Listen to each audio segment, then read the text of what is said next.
મિત્રો આપ સર્વે મિત્રોનું સહૃદય હાર્દિક સ્વાગત છે આપણી યુટ્યુબ ચેનલ એવી ગુરુ જ્ઞાન શાળાની અંદર। વિદ્યાર્થી મિત્રો આજના વિડીયોની અંદર આજે આપણે ધોરણ 7 વિષય હિન્દી વિષયની અંદર સેમેસ્ટર 2 ની અંદર જે આપણું ફર્સ્ટ ચેપ્ટર છે, જે આપણું ફર્સ્ટ કાવ્ય છે બેટી, જે એક કવિતા છે, એ ચેપ્ટરનું આજે આપણે નવનીતની સ્વાધ્યાય પોથીનું સંપૂર્ણ સોલ્યુશન આજે આ વિડીયોની અંદર કરવાના છીએ। તો વિડીયોને તમારે છેલ્લે સુધી પૂરેપૂરો જોવાનો છે અને જો તમે ચેનલ ઉપર નવા હોય તો ચેનલને અચૂકથી સબસ્ક્રાઇબ કરવાની છે। તો જોઈએ આપણે ફર્સ્ટ એમાં છે વિકલ્પો। એમાં પહેલો, जीवन में उन्नति करने के लिए खाली जगह आवश्यक है, तो अंदर आवश्यक ऑप्शन नंबर सी शिक्षा। बीजो, बेटी खाली जगह का चांद बनेगी, तो अंदर आवश्यक ऑप्शन नंबर डी धरती का। आगे જોઈએ કૌંસમાંથી યોગ્ય શબ્દ પસંદ કરીને આપણે ખાલી જગ્યા પૂરવાની છે। એમાં પહેલા तारा बनूंगी खाली जगह बनूंगी, तो आवश्यक तारा बनूंगी मैं सहारा बनूंगी। बीजो, धरती पर चमकूंगी मैं खाली जगह करूंगी, तो धरती पर चमकूंगी मैं उजियारा करूंगी। तीजो, पढ़ूंगी लिखूंगी मैं खाली जगह करूंगी, तो पढ़ूंगी लिखूंगी मैं मेहनत करूंगी। चौथो, दुनिया को देखूंगी मैं खाली जगह को समझूंगी, तो दुनिया को देखूंगी मैं दुनिया को समझूंगी। पांचवो, खाली जगह को चूमेंगी नाचूंगी और गाऊंगी, तो आवश्यक हवा को। हवे छे सही वाक्यांश चुनकर विधान पूर्ण कीजिए। एमां पहलो, गगन पे चमके चंदा, तो अंदर आवश्यक ब, मैं धरती पर चमकूंगी।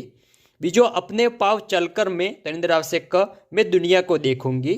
तीजो, तितली बनूंगी मैं, तो अंदर आवश्यक ऑप्शन नंबर अ, मैं हवा को चूमूंगी।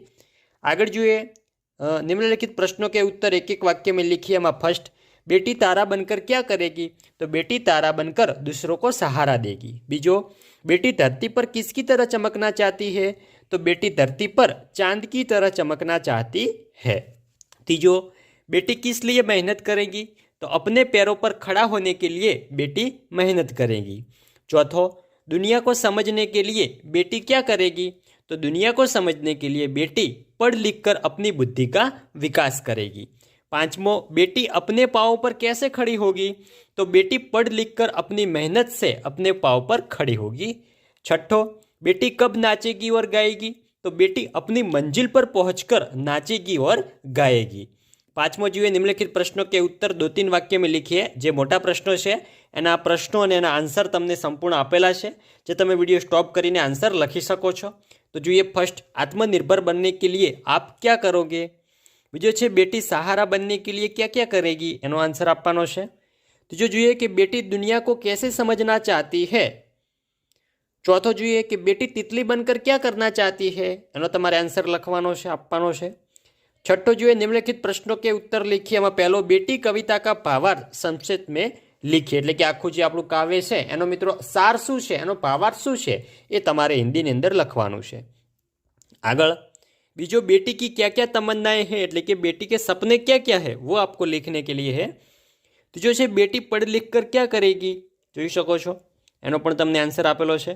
चौथो જોઈએ, बेटी की तरह आप किसी का सहारा बनने के लिए क्या क्या करोगे। पांचमो છે बड़े होकर आप क्या बनना चाहते हो और क्यों बनना चाहते हो, એ પણ તમારે જણાવવાનું છે। છઠ્ઠો જોઈએ, आप जीवन में क्या करना चाहते हो, જોઈ શકશો, એનો પણ તમને આન્સર આપેલો છે। आगळ सातमो, काव्य पंक्ति का भावार्थ लिखिए। तो गगन पे चमके चंदा, मैं धरती पर चमकूंगी, धरती पर चमकूंगी मैं उजियारा करूंगी। तो आपसे जिस तरह आकाश में चंदा चमकता है उस तरह मैं धरती पर चमकूंगी और चारों ओर अपना प्रकाश फैलाऊंगी, चारों ओर अपना यश फैलाऊंगी, अपनी कीर्ति फैलाऊंगी।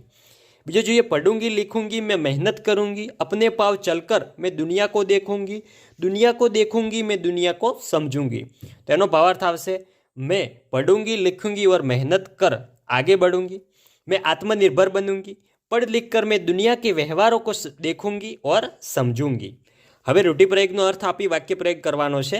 તારા બનના, તો આવશે શ્રેષ્ઠ બનના। ધરતી પર ચમકના, તો આવશે નામ કમાના। तीजो, अपने पाँव पर चलना, तो आपसे खुद आत्मनिर्भर बनना। हवे जो नवमो, वचन परिवर्तन कीजिए। घोड़ा तो घोड़े, एवी रीते मैं तो थशे हम, बच्चे तो थशे बच्चा, खिलोना तो આપણે કહી શકીએ खिलोने। અને વાક્ય પ્રયોગ નીચે કરેલા છે, જોઈ શકો છો। ખેત તો મિત્રો ખેત, ખેત તો એનું બહુવચન ખેત જ થશે, ખેતો ના થાય। આગળ જોઈએ અર્થો को शब्दकोश में क्रम कर लिखिए। तो एमां मिसाल तो आवशे उदाहरण, गर्व तो अहंकार, अंबर तो आकाश, शान तो प्रतिष्ठा, कष्ट तो मुसीबत। અને એ શબ્દોના આપણે જે શબ્દકોશ છે એના ક્રમમાં લખવાનું છે. આપણે કક્કાવાઇઝ તો પહેલાં સ્વર આવશે, પછી વ્યંજન આવશે. તો જોઈએ અહંકાર, આકાશ, ઉદાહરણ, પ્રતિષ્ઠા અને મુસીબત. હવે છે નિમ્નલિખિત शब्दों को उदाहरण के अनुसार उचित क्रम में रखकर अर्थपूर्ण वाक्य बनाविए.